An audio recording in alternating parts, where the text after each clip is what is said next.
Allons nous y mettre tout de suite. Mais avant, je voudrais vous présenter Delphine. Donc, comme vous le voyez écrit sur l'écran, elle est conservatrice en charge des collections extra-européennes au musée de Sèvres, national donc de céramique, depuis 2019. Alors, les collections extra-européennes comprennent l'Asie, l'Islam, les Amériques, l'Afrique subsaharienne et l'Océanie. Donc, vous voyez, c'est très large. Delphine a auparavant passé l'essentiel de sa vie professionnelle au musée du Louvre, au service des collections des arts de l'islam. Elle a un intérêt enthousiaste pour l'Iran, qui l'a amenée à voyager souvent dans ce pays et à se spécialiser sur le monde iranien et même à apprendre le persan. Elle a pu ainsi acquérir une bonne connaissance des monuments de la période islamique et des collections des musées et développer des projets de collaboration entre l'Iran et la France. Eh bien, on peut dire qu'elle a eu de la chance, que ce serait peut-être plus difficile maintenant, hein. Ah, c'est un joli parcours fait en temps voulu. Alors, à travers sa participation en qualité de céramologue à des fouilles archéologiques sur le site de Nishapur, rien que ça, en Iran oriental, à différents projets de recherche et d'exposition, Delphine a acquis une connaissance plus fine du matériau céramique et tout particulièrement de la technique décorative du lustre métallique.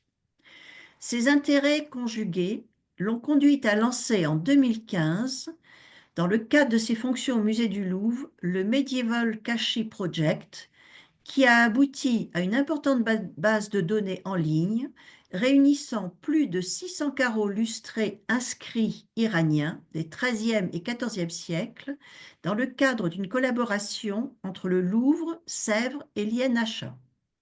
Le Medieval Cache Online est accessible sur le portail Agora, portail des bases de données de l'INHA. Et aujourd'hui, elle va nous parler juste des temps forts de la céramique fine des civilisations de l'islam, les temps forts étant, bien sûr, comme vous le savez, l'utilisation du cobalt et la technique du lustre. Delphine, je te laisse la parole avec grand plaisir. Merci beaucoup Monique. Bonjour à tous et merci Monique de m'avoir proposé de participer aux conférences de la SFECO.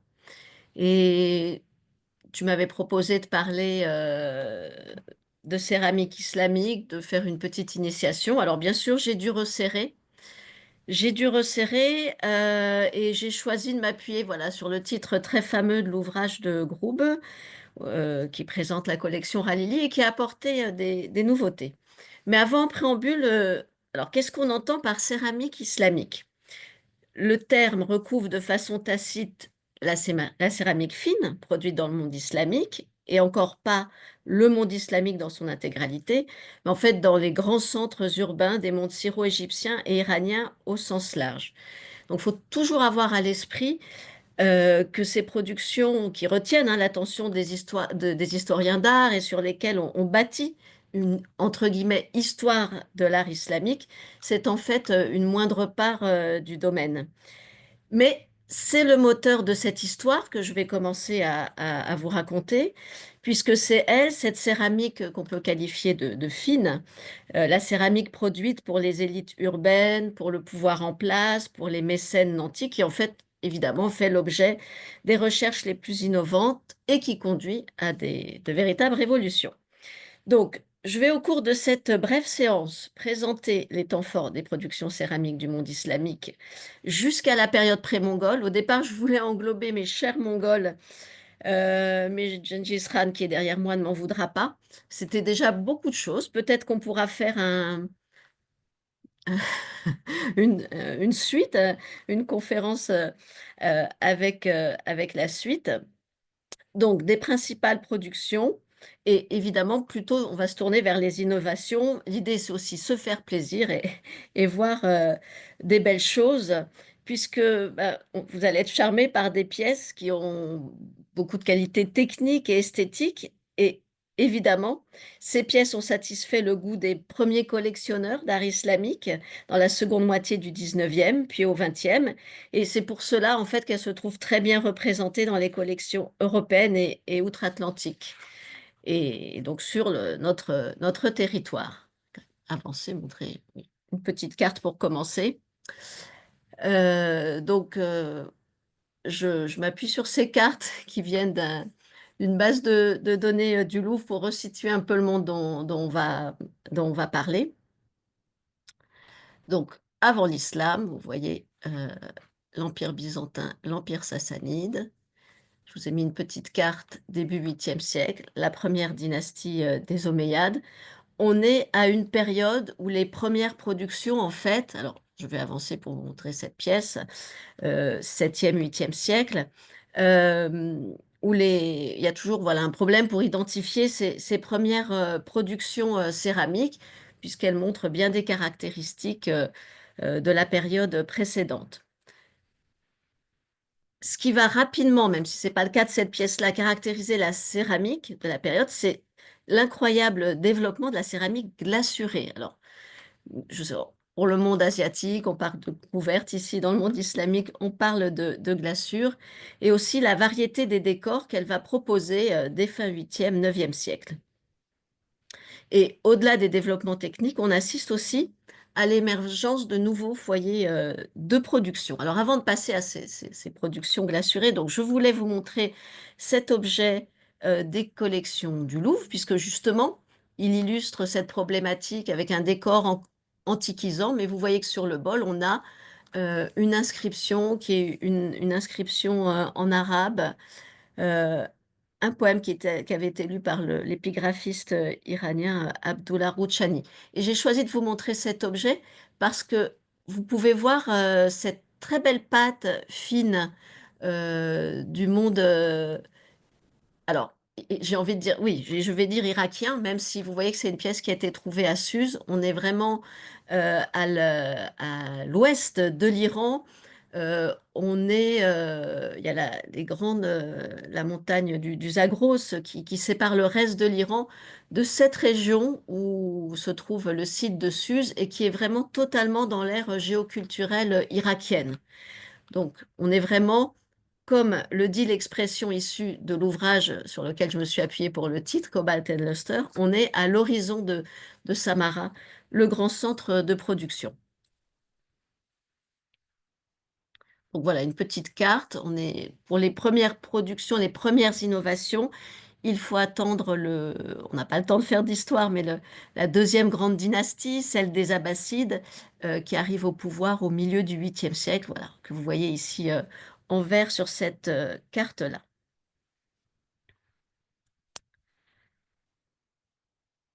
Donc, je vous avais dit, grande variété des décors, même si on va se concentrer sur les innovations. Euh, Avant la période islamique, je tiens toujours à préciser, surtout quand je fais les cours aux élèves, le Moyen-Orient produit de la céramique glacurée monochrome colorée. Euh, Ce n'est pas le monde islamique qui apporte cette pratique de jouer de glaçure, de recouvrir les pièces de glaçure colorée, de créer des jeux de textures, de couleurs. Euh, les glaçures existent bien sûr avant, pendant les périodes Parthes au IIIe siècle avant, IIIe siècle après, et Sassanides au IIIe jusqu'au 7e siècle après Jésus-Christ. Et la céramique des premiers siècles de l'islam bénéficie totalement de ces recherches. Donc au 8e siècle, la glaçure triomphe déjà dans les plus grands centres de production en Irak et en Iran, à Suse, notamment que j'ai cité tout à l'heure. On connaît bien le matériel de Suse parce que les collections du Louvre, comme vous le savez, pas uniquement pour les périodes antiques, mais pour les périodes islamiques, conservent ce matériel que vous pouvez voir, alors exposé, j'allais dire, vous pouvez voir exposé dans les salles de mon ancien département qui malheureusement vient, alors non, en fait c'est l'étage inférieur qui vient de fermer, mais le premier niveau, le rez-de-cour, est encore ouvert, mais plus pour très longtemps. Euh, Bon, voilà. Alors, évidemment, nous allons commencer par... Attendez, j'ai un petit bandeau sur mon qui me dit que cette réunion est enregistrée, qui me masque l'écran. Je l'enlève. Parmi les innovations les plus importantes des premiers siècles, dues aux céramistes abbassides, nous avons la mise au point d'une glaçure blanche opaque, euh, innovation évidemment stimulée par le goût pour la porcelaine chinoise, hein, que l'on sait être importée dès les premiers siècles dans les grands centres urbains du pouvoir.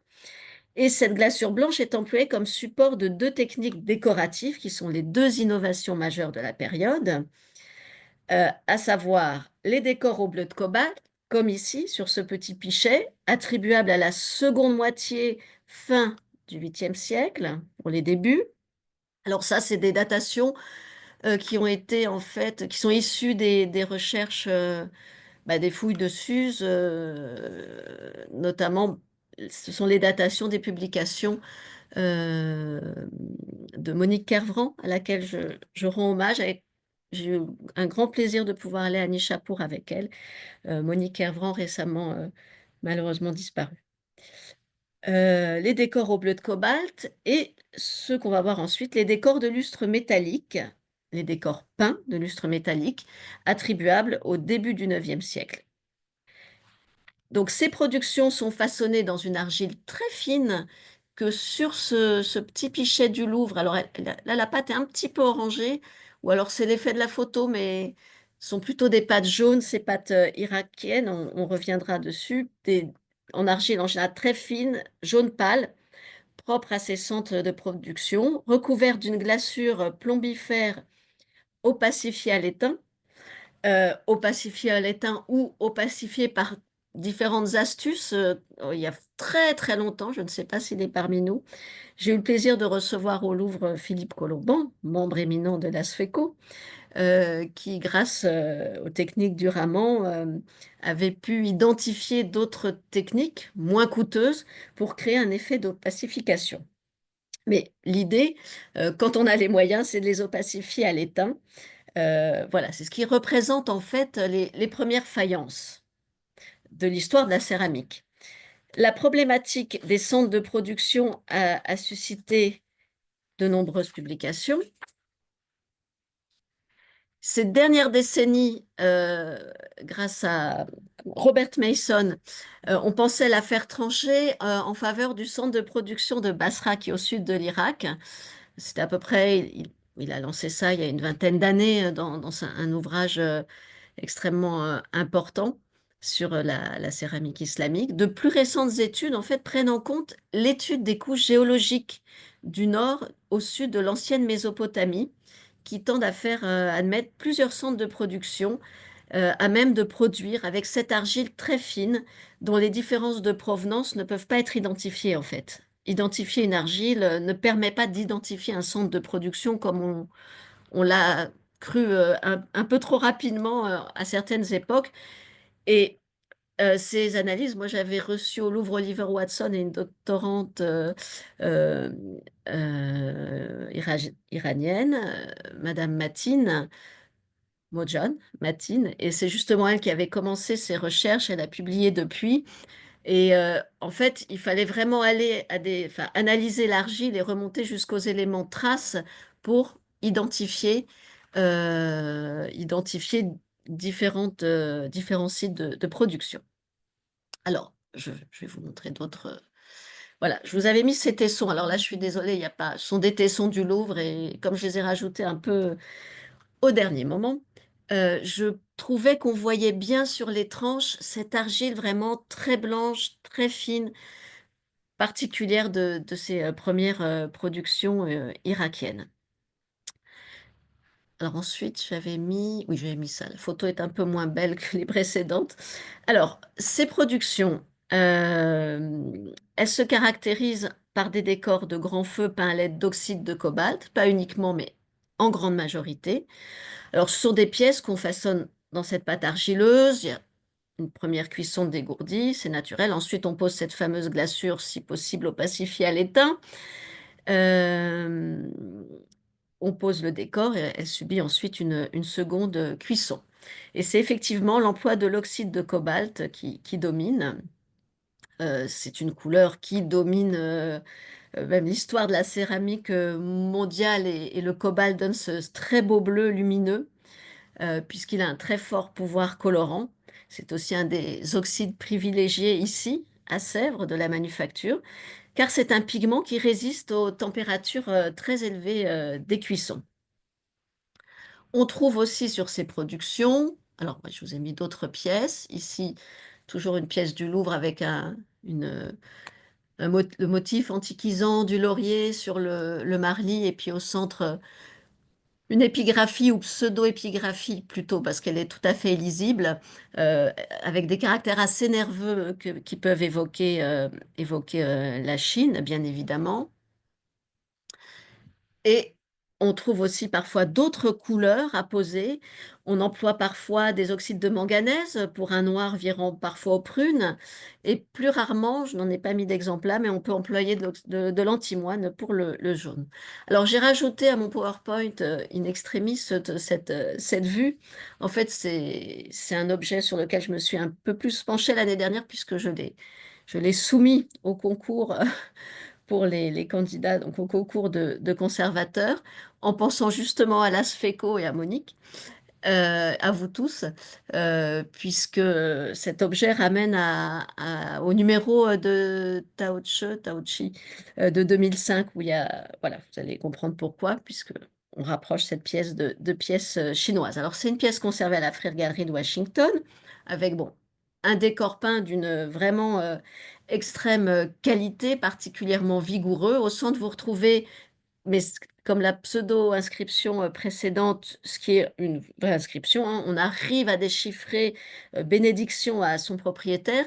Et sachez que quand il y a des inscriptions sur ces pièces, ce sont en général des formules de vœux. Parfois, le nom fait par un certain Ahmad, qui est peut-être, bon, il est difficile de dire, c'est pas un artiste individuel qui se cache, un peintre derrière ça. En général, c'est peut-être le nom d'un atelier.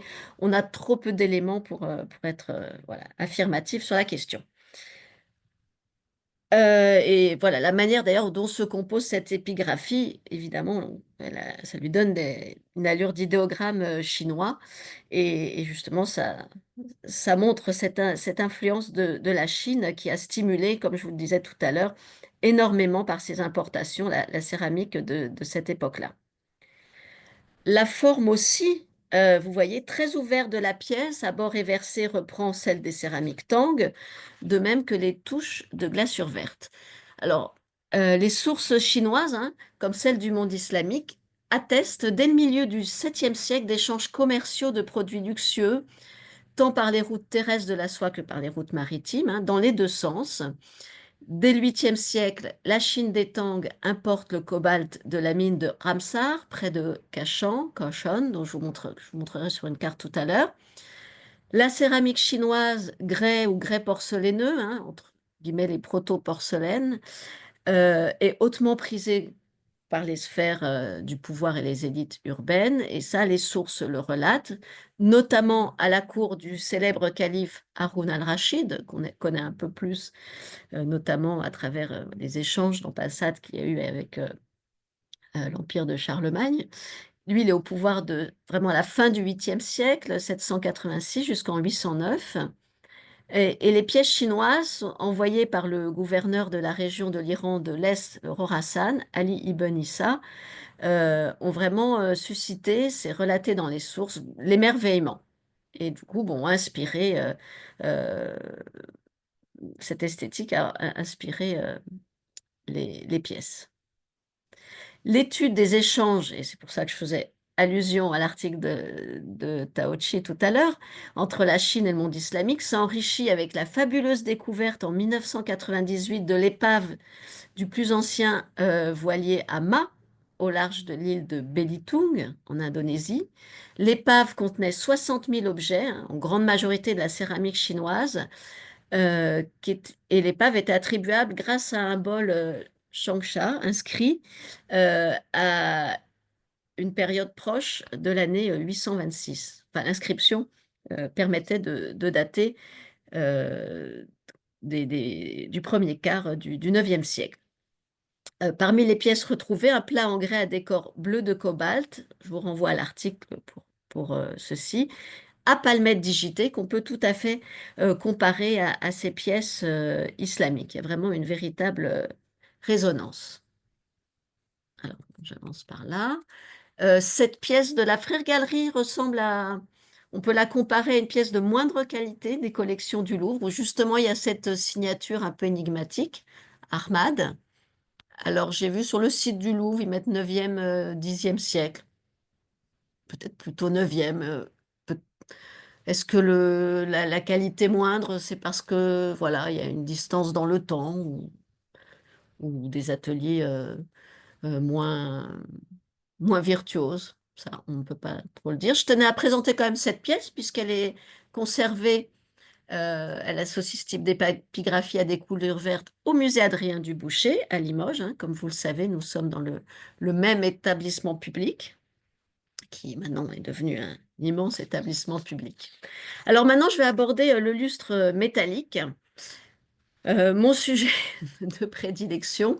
Cette photo n'est pas très, très belle, mais c'est celle d'un objet exceptionnel. Alors, euh, le lustre métallique, cette technique, cette idée de peindre avec des oxydes de cuivre et d'argent, ou même le fait d'employer des oxydes de cuivre et d'argent euh, dans une masse vitreuse, parce que là, je vous montre un gobelet peint, mais on a aussi en Égypte assez tôt des verres teints enfin, dans la masse avec ces oxydes-là, même si l'effet visuel, l'effet optique n'est pas tout à fait le même. En tout cas, ça semble partir de l'Égypte. Mais on ne peut pas encore, à l'heure actuelle, à moins qu'il y ait des études extrêmement récentes, comme là je suis un peu sur d'autres sujets et qui sont parus vraiment dans les derniers mois. Mais pour l'instant, on hésite toujours entre l'Égypte et l'Irak. On tend davantage à attribuer la paternité de l'idée de peindre avec des oxydes de cuivre et d'argent sur une glaçure de céramique. On sait, c'est sûr, vous voyez, très tôt, ça arrive sur du verre égyptien. Alors, celui-ci est particulièrement intéressant, conservé au musée d'art islamique du Caire, puisqu'il a été trouvé dans les fouilles de Fostat, enfin, le noyau en fait du Caire actuel, qui a vraiment été, où il y a eu beaucoup de collectes et de fouilles plus scientifiques par la suite au cours du XXe siècle. Et il est au nom d'un émir, et ce nom nous permet en fait de le dater vers l'année 773. Donc, vous voyez, on est au 8e siècle. Alors, quel est ce procédé technique? Le décor est peint à l'aide d'oxyde métallique de cuivre et d'argent, lié par un mélange d'argile, d'ocre et de vinaigre, sur une glaçure cuite au préalable. Hein, là, on procède en deux temps. Ce sont des productions extrêmement luxueuses par les matières premières qu'elles emploient, mais aussi, bien sûr, par le fait qu'il y a plusieurs cuissons. Il y a certainement aussi la petite cuisson dégourdie avant de cuire une première fois la glaçure et souvent opacifié à l'étain ou par d'autres procédés, hein. Pour l'époque abbasside, l'Irak abbasside, pour le fin 8e, 9e, 10e siècle, on a beaucoup de faïences lustrées, hein. C'est vraiment le même support euh, que les décors cobalt que je vous ai montrés au préalable. Et donc, une fois que la pièce est cuite et refroidie, on peint le décor et on procède à une seconde cuisson à moindre température, mais qui aura la caractéristique d'avoir une phase réductrice. C'est-à-dire qu'on va priver le four d'oxygène, hein. On, on jette des matières fumigènes qui vont dégager beaucoup de fumée, manger l'oxygène, et en fait, il va y avoir une, un échange ionique qui fait qu'en fait, toutes ces particules, tous ces oxydes vont pénétrer dans la matrice vitreuse, dans le verre. J'insiste là-dessus parce qu'en fait, ça n'est finalement pas un décor de surface. On peint sur cette glaçure, mais cette cuisson et cet échange va en fait faire. Et alors attendez, après je reviendrai sur ces belles photos. Vous voyez ce qui est difficile à voir quand on visite les musées, ces reflets métalliques. Voilà, j'ai eu la chance de participer dans le cadre d'un, bah, à l'époque, un DEA, ce qu'on appelle un master maintenant, de faire un travail sur des tessons de Suse et j'avais pu bénéficier de cette imagerie qui, dans le cadre de projets liés à la technique, avait été exécutée par Philippe Sio dans un laboratoire de Toulouse. Alors, vous voyez sur la gauche euh, un des tessons de Suse, comme il y en a énormément au Louvre. Le petit tiret, c'est la surface de la glaçure. Et vous voyez comment les nanoparticules de cuivre et d'argent, en fait, ont intégré la matière vitreuse. Alors, évidemment, quand on sort la pièce du four, que ça refroidit, il y a une espèce de croûte. Ce sont tous les liants calcinés. Mais les oxydes ont, c'est un peu grossier de dire ça, mais ont retrouvé leur nature de métal pur sous forme de ces petites sphères très enfouies, vous voyez. Elles sont vraiment, il y a un espace où elles ne sont pas présentes entre la surface de la glaçure. Ce qui fait que ces reflets, il faut les chercher. Philippe Sio avait également fait cette imagerie pour un tesson de céramique espagnol de Paterna à lustre métallique du XVIIe siècle, où les techniques, différentes techniques, notamment celle de cuisson, faisaient que ces nanoparticules étaient à fleur en fait de glaçure. Et c'est pour ça qu'en fait sur les pièces espagnoles que vous pouvez voir dans les musées, les images jolies, qu'en général l'éclat métallique est évident. Voilà. J'espère que cette petite comment dire, parenthèse très technique ne vous aura pas lassé, mais c'est intéressant de voir. Et on avait pu faire à Bordeaux, c'était en 2004-2005, j'avais pu, avec mon binôme scientifique, réaliser ces photos où là, vous voyez vraiment l'effet optique des lustres métalliques, où en fait, sous un certain angle et un seul, il y a ce changement de couleur associé à toute une palette de reflets métalliques. Donc, j'aime bien montrer ça en détail parce qu'après, quand on voit les pièces, on ne les capte pas, on les capte, il faut vraiment avoir les pièces en main. Et j'aime bien montrer ce tesson abrasé dessus, ce qui vous illustre que malgré l'usure mécanique, l'abrasion, en fait, les reflets crachent enfin, puissamment, ce qui prouve que c'est vraiment dans le verre de la glaçure. Alors, je vais vous montrer quelques pièces, parce que je suis très bavarde et je vois qu'il y a déjà une demi-heure qui est passée. Donc, on va faire défiler quelques pièces. Dans les premiers temps, on a des pièces à décor de lustre métallique polychrome, de plusieurs couleurs, de plusieurs nuances. Et ces nuances, en fait, on les obtient en mélangeant en proportions différentes le cuivre et l'argent. Donc, plus on a des couleurs, même en lumière diffuse, qui tirent vers le rouge, plus il y a de cuivre, plus les couleurs se rapprochent d'une teinte un peu olive, vert olive, plus il y a d'argent. Donc, de plats aussi des collections du Métropolitane. Alors, vous voyez, des décors extrêmement stylisés, beaucoup de motifs, de composition géométrique, de motifs géométriques. Vous avez ces motifs d'ocelles inspirés des yeux de Pan. Ici, ces tirets qui évoquent les plumes d'oiseaux. Donc, des décors extrêmement stylisés, couvrants. Ici, une guerre fragmentaire irakienne, trouvée à Samara. Alors, le grand centre de production, j'ai presque, désolé, failli c'est Samara. Samara, c'est une capitale califale qui est construite au début du IXe siècle. Le pouvoir abbasside quitte Bagdad, qui connaît des agitations politiques pour se réfugier dans cette ville. Et on connaît bien le matériel de Samara parce que bah, la ville a été abandonnée assez vite par le pouvoir, même s'il y a plusieurs strates d'habitation. Une ville comme Bagdad, qui est toujours un grand centre urbain, plus difficile de la fouiller. Donc, il y a eu énormément de fouilles dès la fin du 19e siècle, allemande, le célèbre Herzfeld, et puis au 20e siècle, l'archéologue anglais Alastair Northedge. Donc, c'est un matériel que les spécialistes connaissent bien. Alors voilà j'ai mis plat, mais c'est plutôt une petite coupelle couleur rubis ce qu'on appelle le luce rubis, donc forte proportion de cuivre avec ce fond très très blanc et on a tendance à l'attribuer justement à Samara. Même si attribuer précisément des pièces à un centre de production, comme je vous l'ai dit tout à l'heure, c'est assez difficile. Ce qui est intéressant aussi de constater, c'est que ces décors de lustre métallique s'appliquent sur des carreaux de revêtement.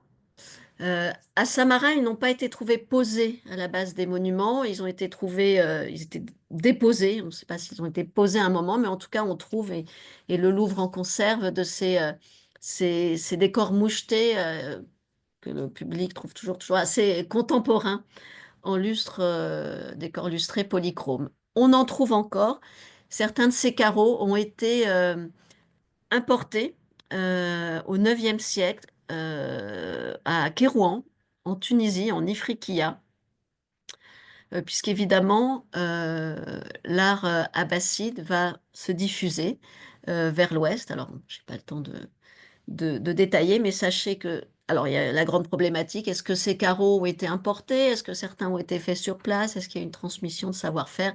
Voilà le genre de problématique qui nous anime, voilà, en permanence. Donc eux sont encore in situ, mais les non-musulmans ne peuvent pas entrer dans la grande mosquée de Kérouan, des autorisations particulières.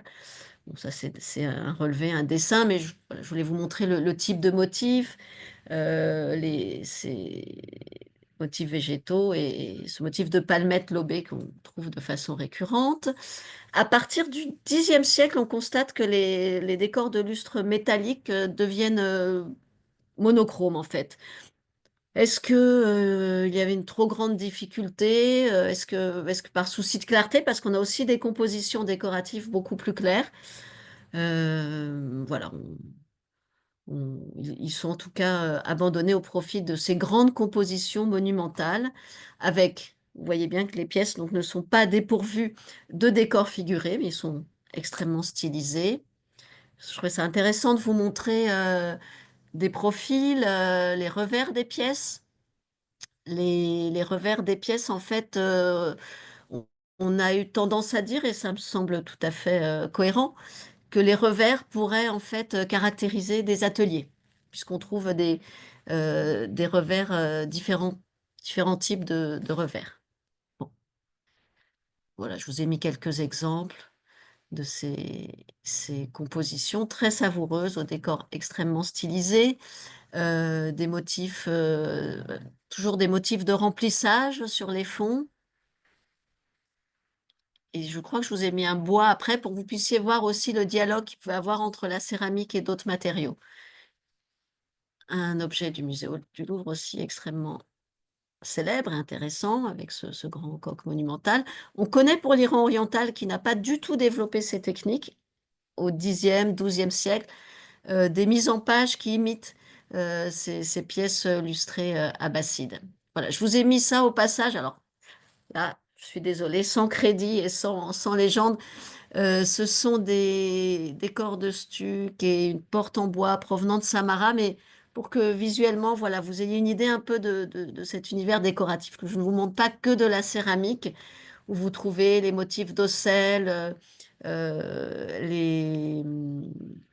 que l'art de Samara se caractérise par un travail en biseau du matériau pour créer vraiment des effets plastiques très forts. Et on a, par des contrastes, on a aussi sur la céramique essayé de se rapprocher en fait de ces effets visuels. Je trouvais que cette jarre du musée Benaki à Athènes, qui a une très très belle collection de céramique islamique, et notamment de lustres pour ces périodes-là, abbassides, et puis la période de l'Égypte fatimide, dont je vous parle dans un instant. Voilà, le musée Benaki a une très belle collection. Ça, c'est aussi un fragment de bois d'un tympan du Louvre qui provient d'Égypte, puisque comme je vous le disais, du centre de pouvoir irakien par enfin, très naturellement en fait, sous les gouverneurs qui dirigent notamment ici l'Égypte, Ibn Touloun, le gouverneur de l'Égypte qui lui a grandi à Samara, il va importer en Égypte et ça va ensuite se diffuser au nord au Maghreb, il importe l'art de Samara. Donc ce panneau dialoguait très bien avec les céramiques et vous l'illustrez parfaitement. J'ai remis une céramique du Métropolitane. Voilà. Alors, on revient à une carte parce que je vais vous parler, vous voyez en rose, il est inscrit Fatimide. Le pouvoir islamique se morcelle assez vite, le pouvoir abbasside se morcelle, et on a une dynastie qui prend le pouvoir au Xe siècle et qui va s'imposer comme un califat rival, celui des Fatimides. C'est une dynastie qui n'aura de cesse de vouloir vaincre et faire chuter le califat abbasside, qui dominent des routes, de l'or, des esclaves en Afrique, ce qui leur donne beaucoup de richesses et qui leur permet d'avoir une culture matérielle assez remarquable. Un peu plus loin, je vous ai mis une slide avec différents objets, vous verrez. On travaille le cristal de roche, l'ivoire, mais les collections nationales sont assez pauvres en céramique fatimide. Et il y a un art de la céramique à décor de lustre métallique assez fabuleux. Puisque donc en Égypte, grâce à eux, fin 10e, début 11e, va y avoir une véritable révolution céramique, aussi bien technique, iconographique, stylistique. Il va y avoir l'émergence de signatures sur les pièces et aussi la mention de fait en Égypte. On a un petit groupe de pièces qui sont signées de l'artiste Muslim ou Muslim Ibn Dahan. Son nom apparaît complet sur peu d'objets. Alors, vous voyez ici une aile de plat fragmentaire qui mentionne et le nom d'un général des califes fatimides, Al-Hakim, vous voyez ces dates, on est vraiment fin 10e, début 11e, avec cette signature de Muslim.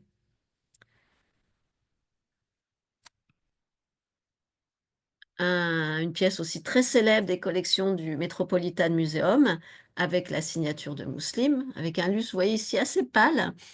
Après, il peut y avoir eu des problèmes de cuisson. Il y a aussi parfois des problèmes d'enfouissement, hein. Des pièces qui peuvent altérer la qualité du décor. Alors, une partie des décors de ces productions relève encore des canons abbassides. Vous allez retrouver des fonds ocellés, comme sur ce plat, des bordures à festons. Alors, est-ce que on n'en a pas sur... Si on aperçoit ici... Ah, pardon, je suis désolée. Ah bah oui, avec la molette, vous avez aussi un feston. Je n'avais pas attiré votre attention sur les pièces abbassides, mais on a de manière récurrente ces festons. L'idée aussi de traiter les motifs en réserve, hein, ça veut dire que c'est le fond qui est illustré, ou sur les pièces abbassides, on pouvait le trouver, mais c'était souvent... enfin, il y avait des fonds fourmillants de motifs de remplissage, et on avait en réserve le motif. Mais on a un renouvellement de l'iconographie. Vous voyez ici, on n'est plus du tout dans la même stylistique que ces grands décors monumentaux abbassides. J'avance à la suivante. Elle est particulièrement savoureuse. Toujours ce plat à la girafe, signé Muslim, du Benaki, où vous voyez vraiment une volonté voilà, d'avoir une approche plus naturaliste, beaucoup de dynamisme dans les motifs. Ici, on a vraiment, vous voyez comment le genou du personnage mord sur le bord de l'objet. On a l'impression qu'il va sortir du cadre. Et c'est amusant parce que dans des carreaux beaucoup plus tardifs iraniens, on retrouve ce principe d'avoir de cette idée de sortir du cadre qui en fait donne beaucoup de mouvement et de vivacité à la scène qui n'en manque déjà pas. Après, voilà, je vous ai mis un souverain en trône avec un gobelet. Vous voyez combien les collections d'Athènes du musée Benaki sont riches. Et là, le plat très célèbre de la Frère Galerie, quand je vous disais la volonté toute nouvelle d'avoir une approche naturaliste du motif, vous voyez comment ici ce système de hachure en fait souligne et donne du modelé en fait au galbe de la cuisse et à la jambe entière de la danseuse, ses seins, ses bras.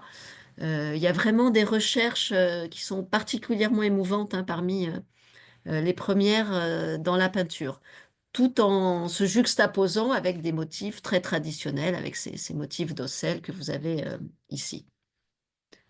Voilà, j'ai fait une petite slide avec quelques pièces issues de l'art fatimide, même si ça n'est pas de la céramique. Comme ça, vous voyez les guerres issues du trésor de Saint-Denis, hein, qui est d'origine fatimide. Il y a un travail du cristal de roche fabuleux, et notamment 7, parce que la huitième, elle a été cassée, aiguière en cristal de roche. Celle-ci, c'est celle du trésor de Saint-Marc, au nom du calife El-Hakim. Un petit élément de bois. Voilà, je vous ai mis ici de l'ivoire ajouré, où vous retrouvez ce motif de la danse au foulard que vous aviez sur la pièce que je vous ai montré tout à l'heure. Bon, je ne résiste pas aussi à vous montrer cette pièce de la Kerr Collection, collection britannique actuellement déposée à Dallas. Vous avez ce combat de coq, et là, les motifs sont totalement traités en réserve. Qu'est-ce que je vous réserve ensuite? Ah oui, parce que donc de l'Égypte fatimide, euh, je voulais passer à des productions syriennes. Euh, on dit que un moment, voilà, il y a des tensions politiques au sein du califat fatimide. Le trésor des Fatimides est mis à sac. Et, euh, et en fait, il y a beaucoup d'artistes qui partent tout simplement, qui se dirigent vers la Syrie. Et pour illustrer ce jalon syrien, on a recours en général à cette production syrienne qu'on associe au site de Telminis. Ici, une pièce de la David Collection de Syrie du Nord qui, effectivement, vous voyez, présente à pâte siliceuse. Alors, je vais venir dans un instant sur les pâtes siliceuses qui présente, vous voyez, une composition, un style tout à fait proche des productions fatimides, et en deçà aussi des productions abbassides. Voilà ce fameux feston qu'on trouve au bord. Caractéristique des pièces lustrées fatimides, l'idée de graver en fait le lustre. Vous avez ici toutes ces petites lignes gravées. Je crois que oui, j'ai oublié d'attirer votre attention sur les précédentes, mais en tout cas, croyez-moi, c'est quelque chose qu'on trouve déjà à l'époque fatimide. À l'époque fatimide, on se rend compte, et c'est complètement le cas sur cette pièce-là, que les pâtes s'enrichissent en silice. Et il y a également euh, alors, la silice, c'est du quartz pulvérisé, du verre. Et je reviendrai, on va passer à l'Iran dans un instant, mais je reviendrai vraiment sur ces pâtes et sur leur évolution.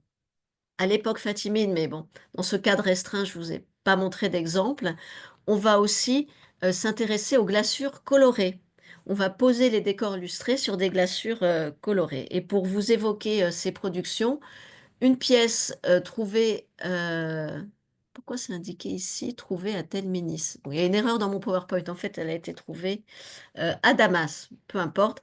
C'est une coupe de forme tronconique où le décor de lustre métallique est posé sur une glaçure bleue de cobalt. Là, on a les deux associés, cobalt and luster. Alors ça, peindre des glaçures comportant de l'oxyde de cobalt, c'est quelque chose qu'on connaît déjà à l'époque abbasside. On a des tessons au musée du Louvre qui l'attestent, et on trouve aussi sur des pièces entières. C'est plus rare, mais on le trouve. Bon, moi, je vous illustre ceci avec ces pièces parce qu'il nous faut avancer dans la chronologie. Ici, une pièce du Louvre qui a été trouvée, comme je vous disais, à Damas, dans des décombres. Euh, de même que celle-ci, qui est dans les collections de Sèvres. Et en ajoutant cette slide à mon PowerPoint, les deux ont été donnés par l'amiral des Pointes, celle du Louvre en 1840 et celle-ci en 1844. Oui, je me suis dit qu'il conviendrait de refaire notre photo, parce que celle de Sèvres, même si le décor, remarquez, est un tout petit et moins soigné, il est vrai, euh, tout de même, la photo ne la flatte pas.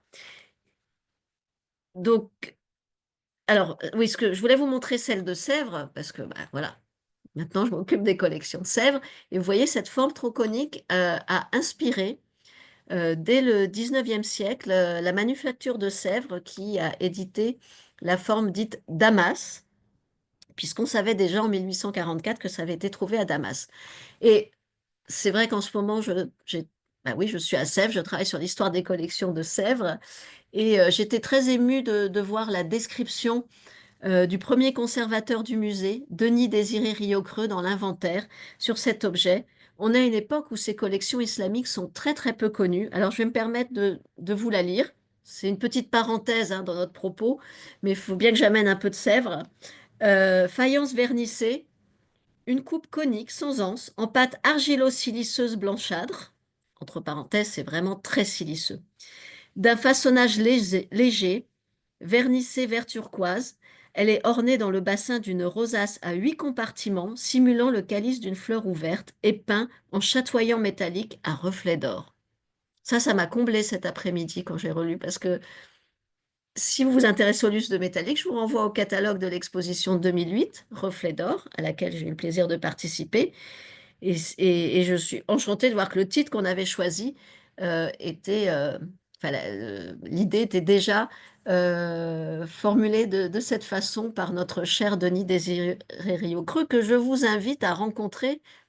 Là, je fais encore une parenthèse dans la parenthèse, tout s'emboîte dans notre exposition Merveille. Mais je sais qu'il y a une visite prévue pour les membres de la SFECO avec moi. Et je vous présenterai Alexandre Brognard et Denis Désiré Riocreux, qui avait cette écriture pendant des décennies. Il a inscrit étiquette, inventaire avec cette très jolie écriture que vous avez sous les yeux. Voilà, j'ai pas résisté.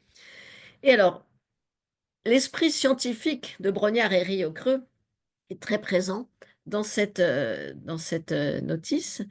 Euh, Essai d'attribution, fabrication arabe du 9e siècle, ce que je trouve vraiment exemplaire.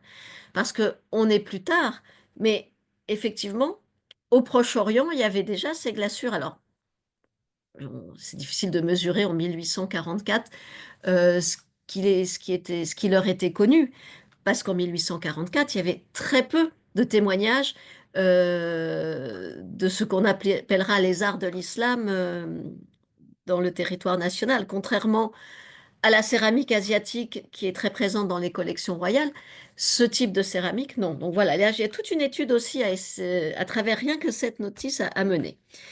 Et donc, il précise que ça a été trouvé en 1840 dans un puits remblayé avec deux autres coupes analogues de vernis dissemblables, des médailles grecques et romaines et d'un manuscrit arabe sur la médecine à Damas en Syrie. Voilà, une notice exemplaire et dans la marge de droite, rapportée et donnée par monsieur le capitaine de vaisseau des Pointes, tout comme l'objet du Louvre. Je ferme ma grande parenthèse, mais je n'ai pas pu résister. Voilà. Et maintenant, nous allons aller en Iran. Je vois qu'il est déjà 19h17. Nous allons courir en Iran.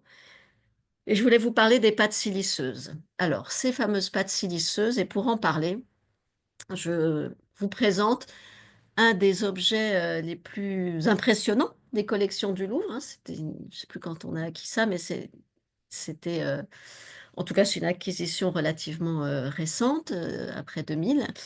En Iran, l'adoption de la pâte siliceuse va en fait bouleverser les formes et les décors des céramiques glaçurées. Et, et comme je vous l'indiquais pour la Syrie, il s'agit d'une pâte artificielle enrichie en silice comprenant 8 parts de quartz pour une part de verre pulvérisé et une part d'argile fine blanche qui assure la plasticité minimale nécessaire au façonnage de l'objet.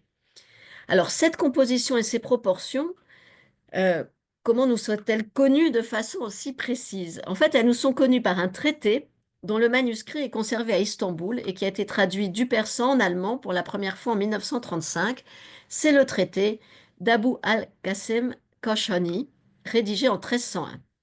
Alors, Abu al-Qasim Kashani, donc de Kashan, alors Kashan, Kashan, attendez, j'ai une petite carte à un moment. Bon, non, alors elle vient après. C'est en Iran central. Je croyais que j'avais une carte plus tôt. C'est un historien de cour sous le règne du souverain mongol, oui, clin d'œil aux Mongols quand même, le sultan Uljaitu, qui règne vraiment au début du XIVe siècle. Et Aboul Qasim Koshani, il est surtout le membre d'une célèbre famille de potiers, donc de Kachan, dont les œuvres signées et datées permettent de suivre de la fin du XIIe, de suivre la famille, en fait, les productions de la famille, de la fin du XIIe au XIVe siècle, la famille des Abou Taher. Cachan est le grand centre de production de céramique fine dès le dernier quart du XIIe siècle, si l'on se réfère aux pièces signés d'artistes qui arborent ce qu'on appelle la nisbas. En fait, ça indique leur lieu d'origine, al-Kashani, de Kashan. Alors, la propriété principale de ces pâtes, c'est de devenir très dures à la cuisson, ce qui permet de façonner des objets aux parois très fines, voire translucides, comme ici, et de se rapprocher ainsi des productions chinoises, hein. Elles sont toujours extrêmement admirées, convoitées. Donc, en préambule, je voulais vous montrer cette pièce. Euh, alors, pour situer dans le temps cette innovation majeure, cette adoption des pâtes siliceuses, euh, en fait, les fouilles qui ont été menées dans les années 2000 sur le site de Nishapur, on a précisé l'apparition, fouilles et recherches auxquelles avait largement participé l'équipe du département des arts de l'islam et tout particulièrement mon ancienne collègue Annabelle Collinet, qui a traité et publié le matériel céramique. Et jusqu'alors, les pièces datées, quand on s'appuyait sur les pièces datées, on attribuait l'émergence, pardon, de ces pâtes siliceuses au XIIe siècle. Et en fait, le résultat des fouilles irano-françaises menées à Nishapur de 2005 à 2009 atteste de l'apparition de pâtes siliceuses en Iran, dans la région du Khorasan qui est vraiment l'est de l'Iran, dès le début du XIe siècle et peut-être même fin Xe siècle. Vous imaginez, c'est vraiment beaucoup plus tôt que ce qu'on imaginait.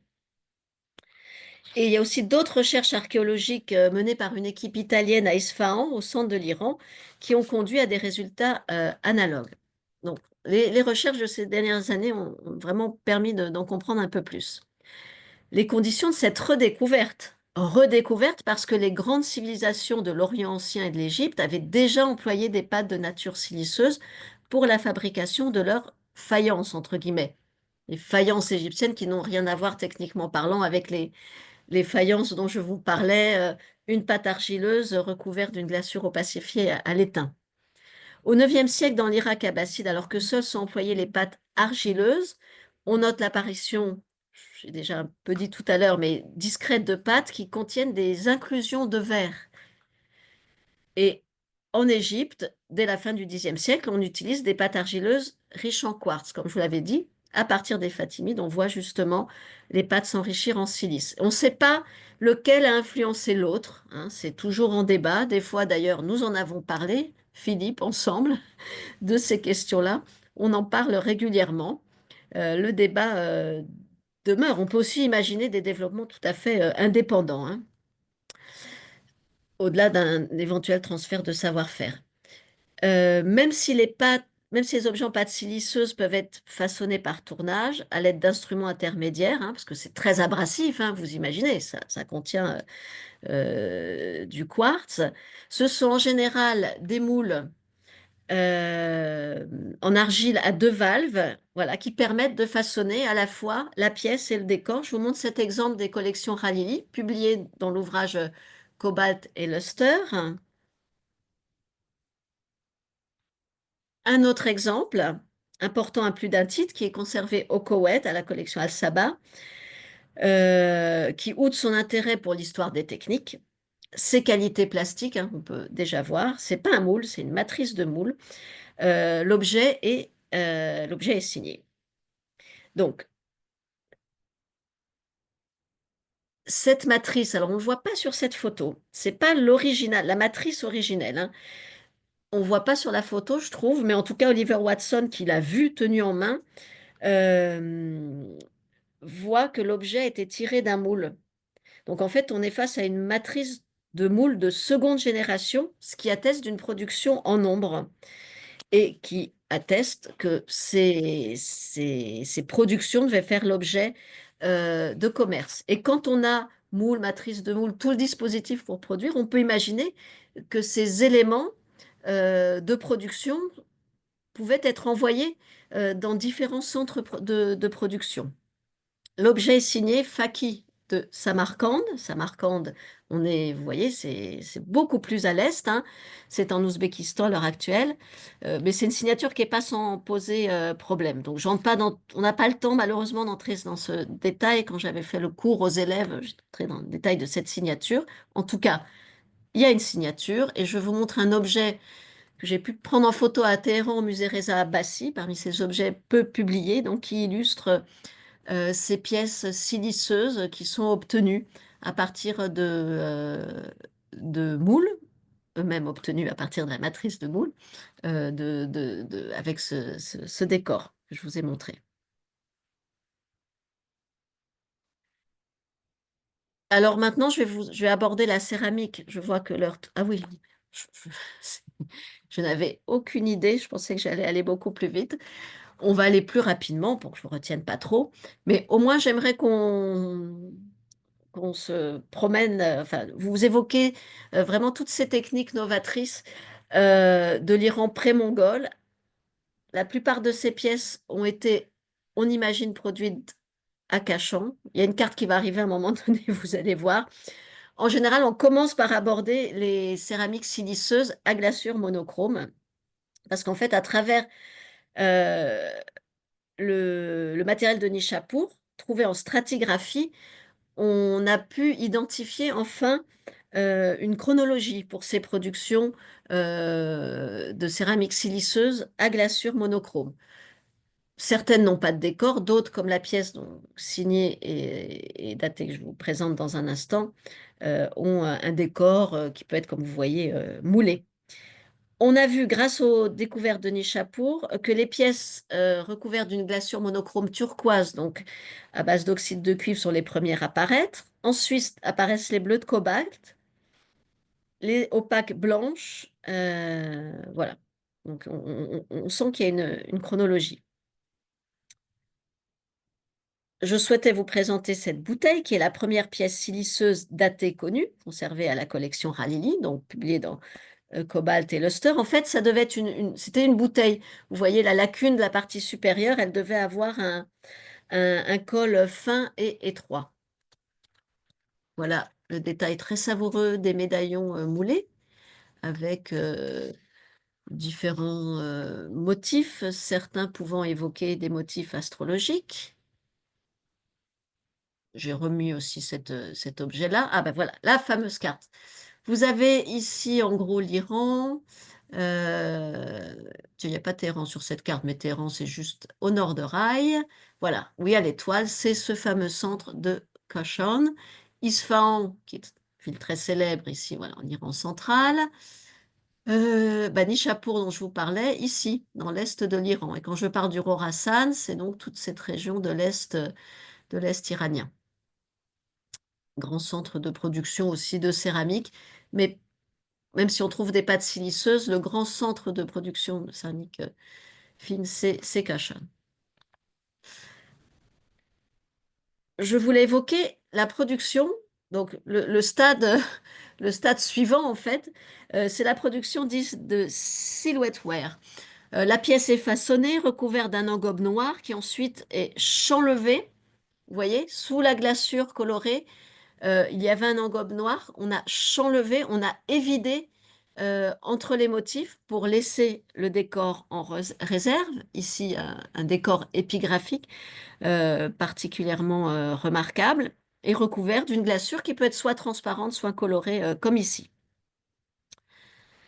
Au regard de la typologie, des formes des objets, mais aussi des décors, on admet que dans la chronologie, c'est un des premiers décors sous glaçure qu'on observe. Là, on est vraiment fin XIIe siècle. Ouais.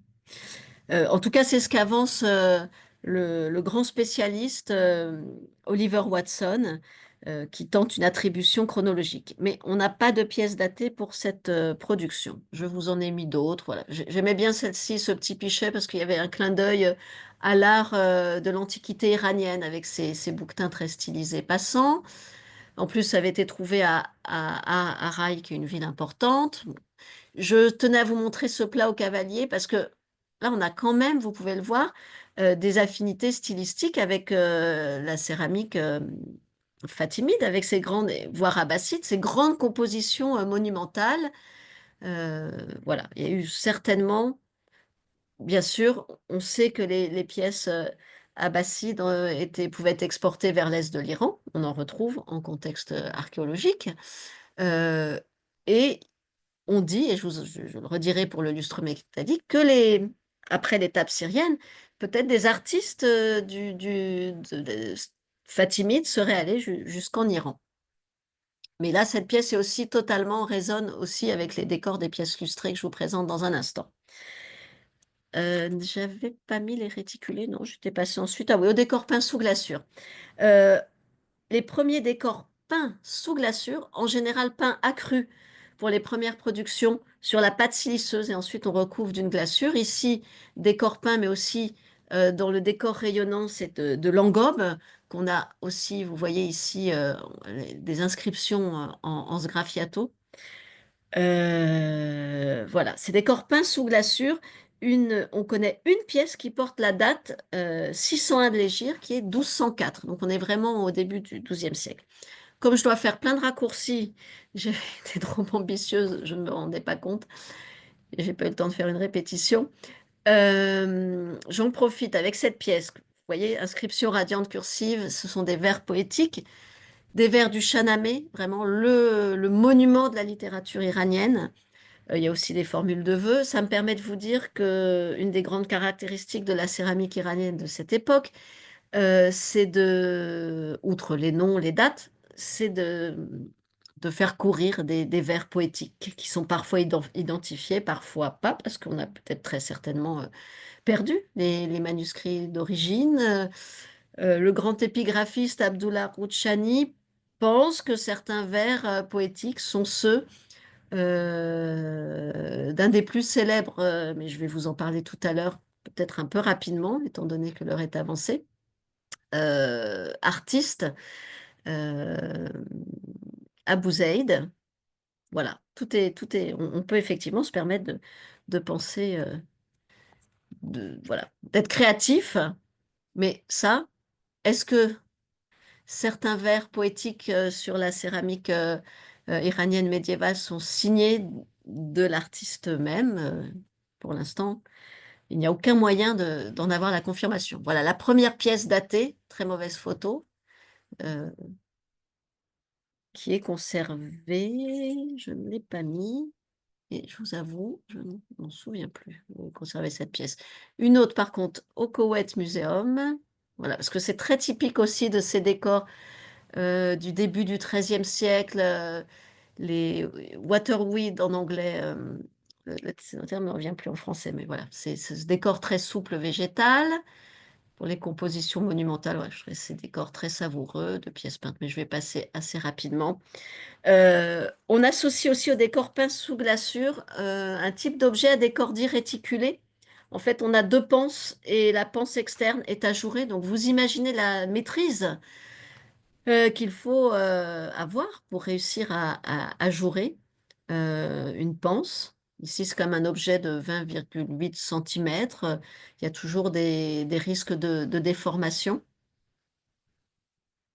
Et cette pièce-là, et en plus, ce pichet est daté du Metropolitan Museum 1215-1216. On associe aussi à ce groupe cette aiguière du Louvre. Alors, on a une aiguière datée, je ne sais plus si je l'ai mis, un peu plus grossière que celle du Louvre, avec la date de 1259. C'est déjà, l'invasion mongole a déjà eu lieu. Celle-ci est peut-être un peu plus tôt. Elle a une iconographie très savoureuse liée à les légendes de l'arbre Wak-Wak, un arbre, enfin, ça, ça vient d'un fond littéraire, ça vient d'Asie en fait. J'ai malheureusement pas le temps de détailler, mais non, non, où est-ce que je raconte ça? Dans quelle publication? Enfin, en tout cas, vous pouvez retrouver ça. Il y a L'étrange et merveilleux en terre d'islam, où vous avez tout un développement, un catalogue, une exposition de 2002 sur l'arbre Wak-Wak. En tout cas, c'est aussi l'arbre qui, dans le Shahnameh, que rencontre Alexandre le Grand, Iskandar, et cet arbre lui annonce sa fin prochaine. Enfin, vous voyez que la littérature, tant au niveau de l'iconographie que des vers inscrits à même l'objet, est très très importante dans ces productions de l'Iran médiéval avant la conquête mongole. Je voulais vous indiquer que, euh, que c'est bien l'Iran médiéval qui a livré le plus ancien texte connu consacré à la technique de la céramique à décor de lustre métallique. Il s'agit du Jawhar Nameye Nezomi, le traité sur les pierres précieuses, les minerais et les métaux, achevé en 1196 par Muhammad al-Jawhar al-Neyshaburi. Ça veut dire qu'il vient de Nishapur. Et là, il donne plusieurs recettes. Alors, c'est assez étonnant parce qu'au niveau des productions, on a toujours la même teinte de lustre. Est-ce qu'il reprend un traité plus ancien? C'est probable. C'est fort probable. Mais en tout cas, les pièces à décor de lustre métallique d'Iran sont en général voilà, de cette teinte de lustre métallique. Parfois, on peut distinguer un trait rouge cuivré, un peu plus sombre et une nuance moins cuivrée pour tout ce qui est tout ce qui est remplissage. Je vous montre un autre objet. Alors voilà, non, ça c'est l'objet très célèbre. Longtemps, la première pièce datée iranienne à décor de lustre métallique. Cette bouteille fragmentaire, elle aussi, vous voyez que le col, qui était certainement assez haut aussi, a été cassé. Elle est datée de 1179, cette bouteille du British Museum. Vous voyez qu'il y a beaucoup de liberté dans le traitement du décor, ça va être une formule récurrente, pas que dans la céramique, aussi dans l'art du métal, pas seulement en Iran, hein, même aussi au Proche-Orient, l'idée de composer le décor en registres superposés de cette façon. Alors, longtemps, on a cru que cette pièce était datée de 575 de l'Hégire, la plus ancienne, euh, est apparue, a été identifiée plus récemment.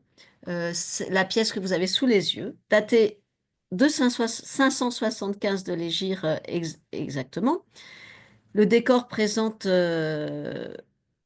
de liberté et curieusement, c'est vraiment un objet sur lequel il faudrait travailler. Stylistiquement, se distingue en fait de ce qu'on connaît pour la période en Iran. On est dans un style qui est vraiment très proche des manuscrits arabes contemporains. Donc voilà, c'est un objet qui mériterait vraiment une étude plus approfondie. Bon, j'avais mis tous les détails, il y a tous les détails, mais je n'ai pas le temps de développer. J'ai indiqué le nom de la publication. Il y a une publication qui s'appelle Perpetual Glory, euh, qui, euh, qui publie en fait les pièces de l'ancienne collection Plotnik, qui était d'une qualité, je vais vous montrer plusieurs pièces assez incroyables. Alors, la première problématique qui touche les lustres, la céramique à décor de lustre métallique en Iran, c'est la problématique de la transmission.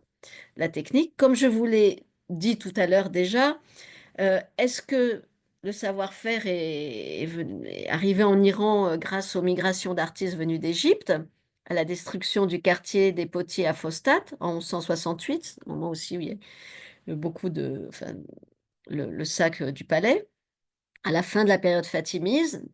Bon, il n'y a aucune preuve tangible qui vient le prouver, mais quand on regarde les pièces, là vous avez une pièce iranienne, fin XIIe siècle, je vous montre une pièce, une coupe au griffon, une pièce fatimide, égyptienne, du XIe siècle. Je vais faire un petit, vous voyez, la mise en page, le motif totalement en réserve, là le bord est festonné.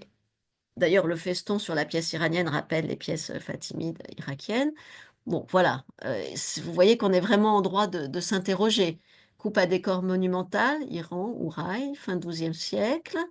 Et je vous en ai amené une autre égyptienne. Voilà. Donc, effectivement, les affinités sont absolument évidentes. Et ce plat iranien aussi, de la Care Collection, avec ce personnage au léopard, où vous retrouvez plein de caractéristiques de la céramique fatimide. Alors jusqu'alors, on a eu tendance à classer, mais je vais passer sous ces aspects étant donné leur avancée. Vous avez peut-être quelques questions.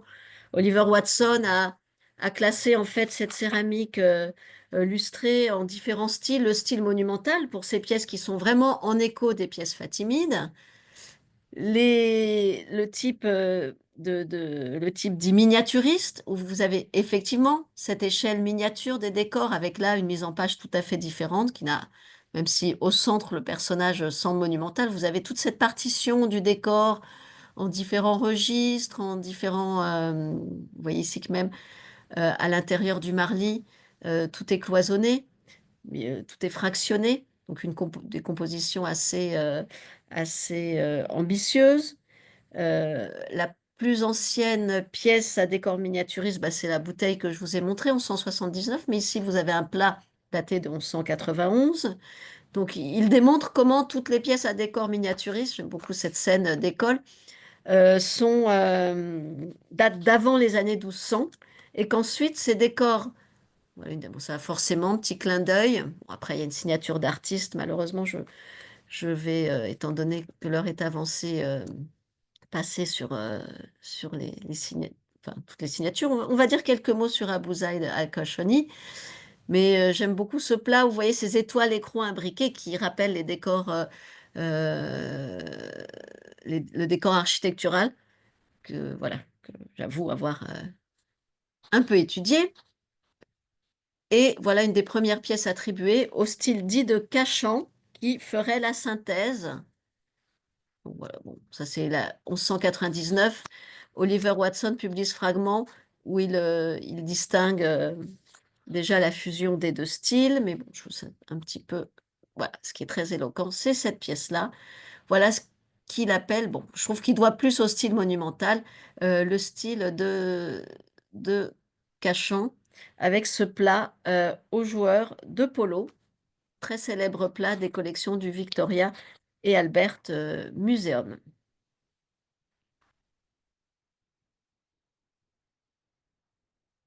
Et voilà une pièce des collections de Copenhague qui est signée du fameux Abu Zaïd. Je vais quand même vous présenter ce célèbre peintre sur céramique de l'Iran médiéval. Euh, alors, cette pièce est vraiment donc signée, non seulement elle est datée et signée d'Abu Zaïd. Euh, oui, là il y a des poèmes. Abu Zaïd, c'est un artiste actif sur une très... Alors, c'est un artiste peut-être, mais ensuite, le nom a certainement recouvert l'activité de tout un atelier pendant à peu près 80 années. Des 11 années, des années. Alors, attendez, je suis en train de en voulant raccourcir, que je vous dise pas de bêtises.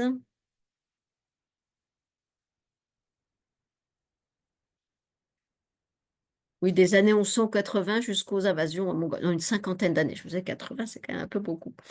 Mais on ne sait pas si, voilà, si ce n'est pas son atelier. Il y a quelque chose de très curieux aussi, c'est qu'il y a des pièces de moindre qualité qui sont signées à Bouzaïd. C'est pour ça que, notamment, le professeur Yves Porter avait supposé que sous ce nom, il y avait tout un atelier avec différentes mains, différentes qualités qui officiaient. Je vous montre la coupe de profil. Et avant, parce que je vois je ne veux pas vous retenir non plus trop longtemps, donc je vais passer à la dernière production que je vais vous présenter. C'est ce qu'on appelle les décors aftrang, 7 couleurs en persan. Dans l'Iran pré-mongol, donc il y a la grande innovation du lustre métallique et également celle de ces décors qui associent grand feu, petit feu. L'idée, en fait, c'est une fois qu'on a façonné la pièce, qu'on l'a recouverte d'une glaçure opacifiée à l'étain, on va peindre avec les couleurs de grand feu, le bleu, le noir, que ce soit bleu cobalt ou le cuivre pour le turquoise. Et ensuite, on va cuire au grand feu et on complétera la palette colorée. Alors ça, c'est peut-être pas la pièce la plus éloquente, j'en ai d'autres à la suite. On complétera la palette colorée avec d'autres couleurs, mais en repassant à chaque fois la pièce au four. Donc, ce sont vraiment des productions très, très coûteuses. Ici, une pièce du Louvre, et en fait, euh, il avait fallu la publier à un moment donné, remarquer que le trône, donc, scène très classique du prince en trône, du, ouais, souverain universel, entouré de ses courtisans, qu'il y avait des essais de perspective dans la traduction du trône. Et ça m'avait vraiment beaucoup, vous m'avez ravi de découvrir toutes ces recherches, en fait. Je crois qu'après, j'ai, voilà, un exemple, un magnifique fragment des collections du Louvre. Vous voyez du rouge et enfin, plus de variété de couleurs. Il y a même la carnation. On a réussi à rendre la carnation des personnages. Donc c'est assez fascinant parce que cette production, on ne la trouve que sur une cinquantaine d'années, jusqu'aux invasions mongoles des années 1220. Il semble y avoir eu beaucoup, beaucoup de pièces. Bon, voilà un des premiers membres de la famille Abou Taher. Je voulais citer à propos du fameux historien mongol qui fait partie de cette famille-là, datée donc de, voilà, celle-ci, non, celle-ci n'est pas datée, mais en tout cas, elle est signée d'un Abou Taher. Je voulais vous montrer ce célèbre gobelet de la Frère Galerie de Washington, où vous avez sous forme presque de bande dessinée des scènes du Shahnameh, du Livre des Rois. Ce plat incroyable, d'ailleurs, bon, j'ai pas le temps de vous détailler parce qu'il est déjà, je crois, 45, mais j'ai mis le lien pour ceux qui voudraient, bah, vous retrouverez, je pense, la conférence en ligne, mais si ça vous intéresse, allez sur le site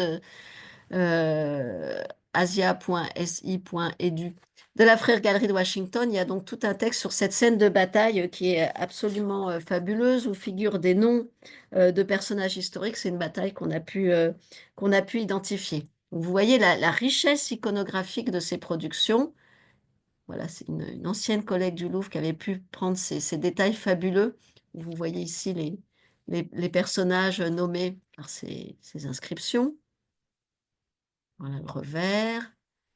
Alors, le fameux Abu Zaïd a signé aussi bien des pièces à décor de lustre métallique que ces pièces dites Aftrang, qui veut dire sept couleurs en persan, parce que sept, c'était une manière de dire qu'il y avait beaucoup de couleurs. Comme il est tard, je passe sur les carreaux, mais sachez que aussi bien en lustre métallique et surtout en lustre métallique, il y a une production de décor architectural. Je n'ai pas le temps de détailler ce plat. Ça aussi, c'est une pièce assez exceptionnelle de la collection Plotnik avec une autre signature, Al-Moukri. Je ne sais pas où elle est cette pièce. J'avais très envie que le Louvre voilà, en fasse l'acquisition. Ça ne s'est pas fait. Si un jour quelqu'un la voit passer, ce serait voilà, c'est une très très belle pièce et assez atypique au niveau du décor avec juste cette inscription sur ce fond laissé blanc. Une autre pièce signée Al-Moukri de Téhéran, datée 1211-1212.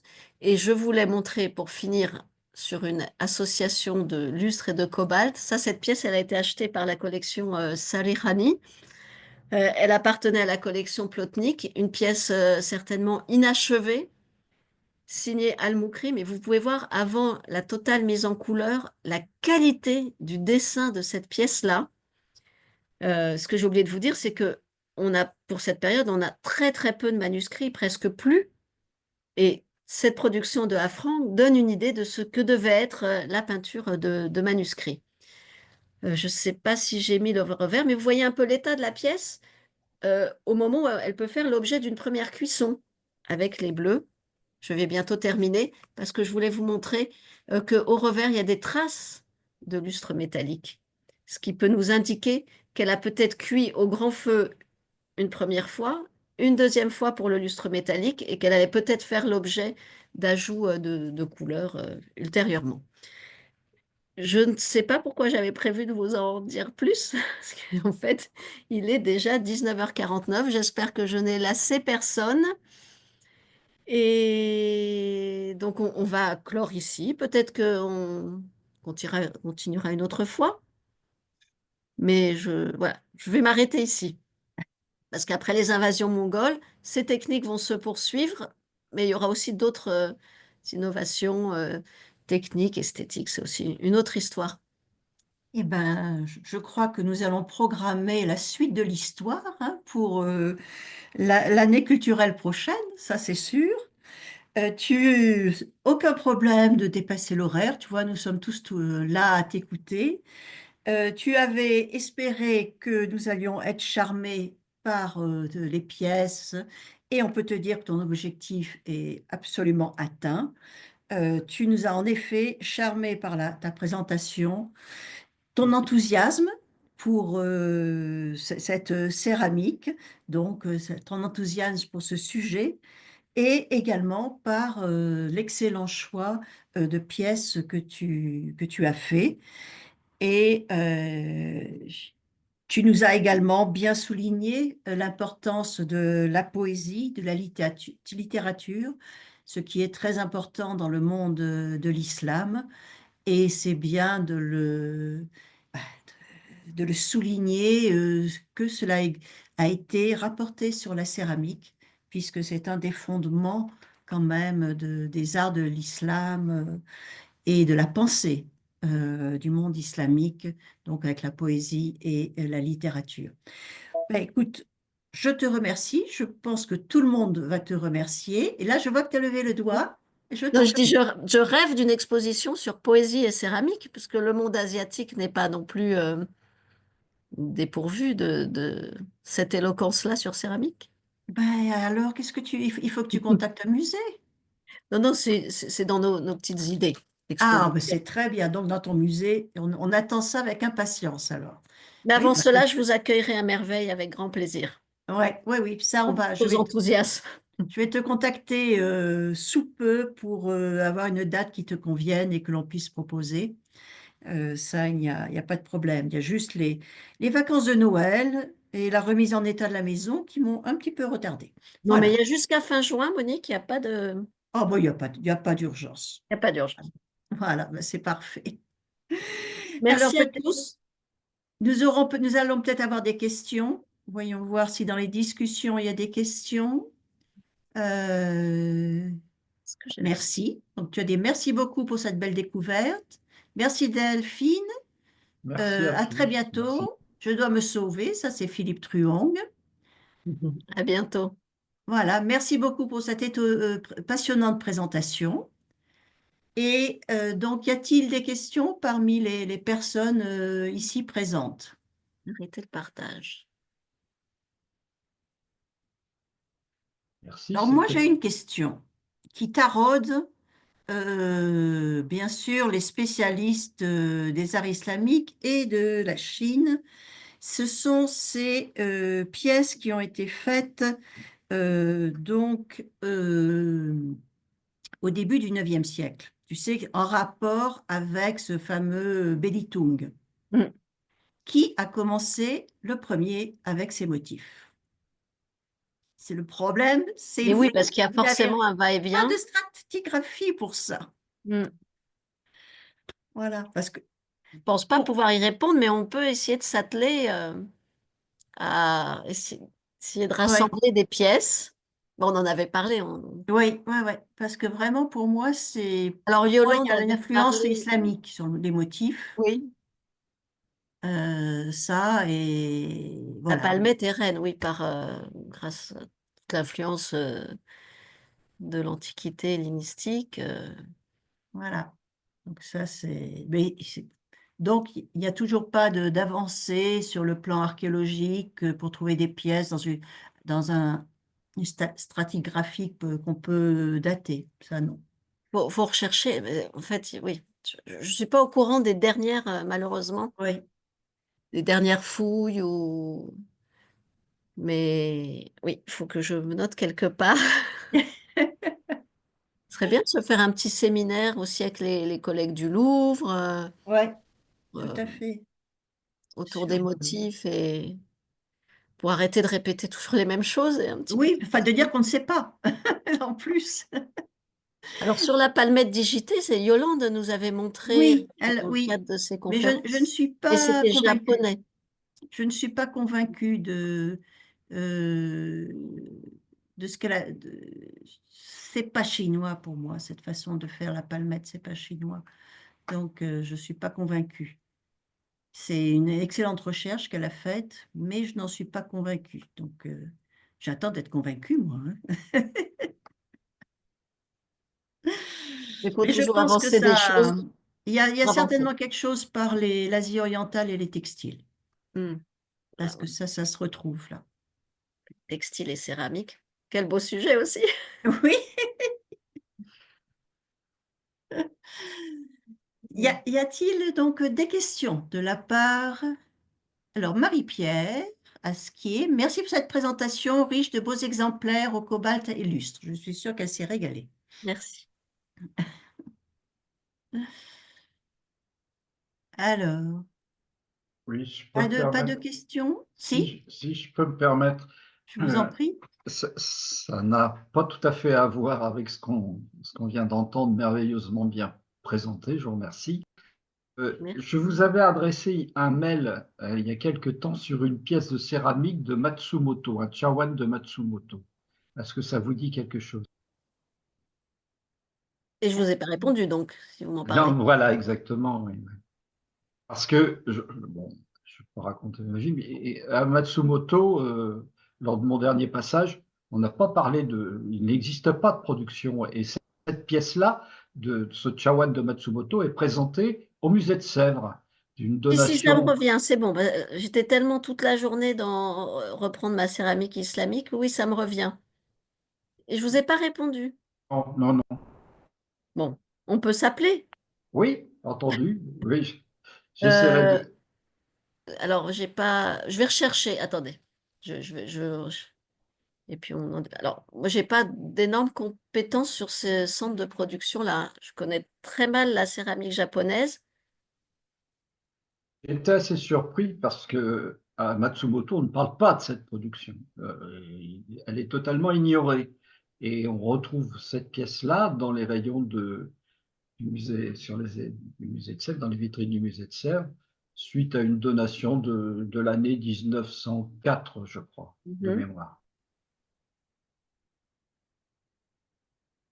Excusez-moi, c'est un peu à côté du sujet de ce Non, mais Bon, soir. on se aucun recontacte. problème, il faut Je vais profiter repartir à la de recherche de l'instant. votre mail. Mais j'avais l'impression d'avoir répondu à quelque chose. Mais bon, on, voilà, on en Bon, rediscute. très bien, je vous remercie. Excusez-moi, hein. Ah non, Merci mais je vous en beaucoup. prie. Puis comme ça, je mets un visage sur votre nom. Si, merci. Merci à vous. Et il y avait, j'ai cru voir passer Philippe Colomban nous Oui, envoyer un petit message sur des tessons sassanides. voilà. Il y a des travaux récents en Iran sur des tessons de production sassanide à décor bleu. Mais je n'ai pas de pièces à large décor. Je n'ai pas vu de pièces à large décor. Ces productions sassanides sont peu visibles. Voilà. Dans les couches sassanides, oui, on trouve. Voilà. Alors, un autre message, vous aviez évoqué quelques sites web pour aller plus loin. Oui, Pouvez-vous nous les rappeler? ben, il y avait celui du Medieval Koshi Online. C'est ça, celui. Si vous tapez euh, Agora, Kashi, Kashi, je pense que la base de données viendra. Oui, ça oui, on y Et arrive comme puis ça. j'avais mis le lien sur une slide de. Alors du coup, j'ai pas fermé. Ah si, voilà. Sur cet incroyable plat, la frire galerie. Bah, déjà, si vous indiquez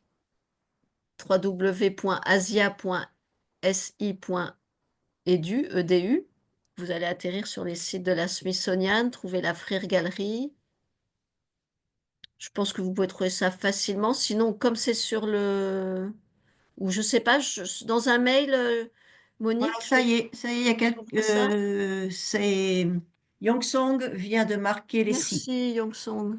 Oui, merci Yongsong, il vient de marquer les sites. Donc on peut se référer au message. Tiens, encore un merci pour la belle présentation. Ah, mais attendez, je suis bête. Tu aurais Mais on pu a le continuer droit de encore faire des plus, hein? messages.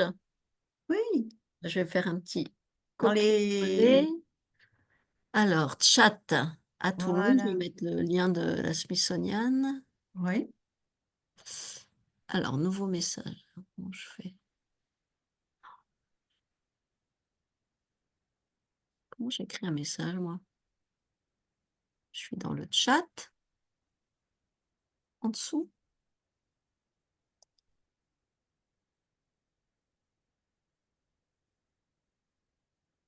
Ma fille qui m'a envoyé un petit message, c'est mieux que moi.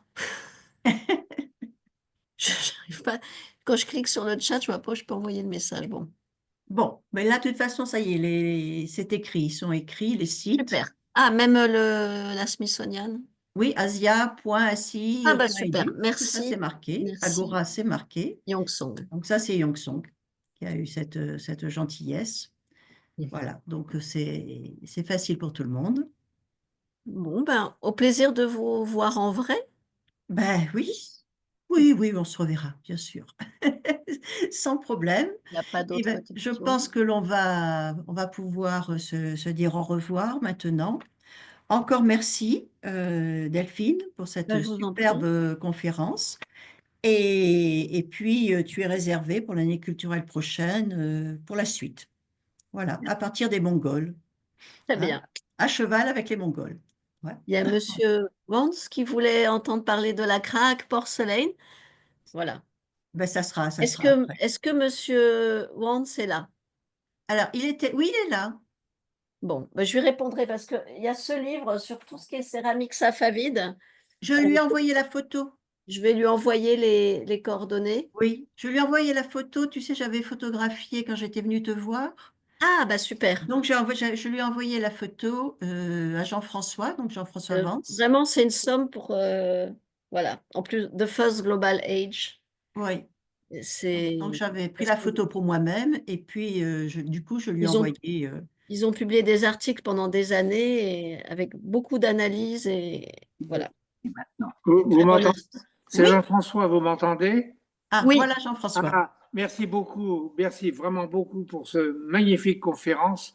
J'ai appris beaucoup de choses, mais ma question repose sur une période un petit peu plus tardive et donc je vais voilà. attendre la prochaine conférence pour vous poser mes questions scélérates. Mais vous J'es- pouvez les poser par écrit aussi, directement à Oui, Delphine. mais je vous ai envoyé un petit message. Oui, Vous ça avez, fait longtemps que j'ai pas travaillé sur la voilà, céramique safavide. vous avez J'avais trouvé, travaillé vous en avez- 2008 pour un catalogue. J'avoue, oui. Je vous ai envoyé ça hier ou avant-hier, oui, oui, vous allez le trouver. oui, oui, j'ai trouvé. C'est pour ça que je Très vous bien. mentionnais. Très aimable, mais bravo encore, hein. Magnifique. Merci beaucoup. Oui. Merci. Bon, ben, on va se quitter maintenant, hein, Oui, à quand bientôt. même. Allez, alors Merci. à tout bientôt. À tout bientôt. Au Voilà. revoir Monique, au revoir à tous. Merci pour Oui. votre attention. Au revoir à tous nos fidèles qui sont venus t'écouter. Au Au revoir revoir. tout le monde. Merci beaucoup Merci Au beaucoup. revoir, bonne soirée. Bonne soirée. et bonne soirée à tout le monde.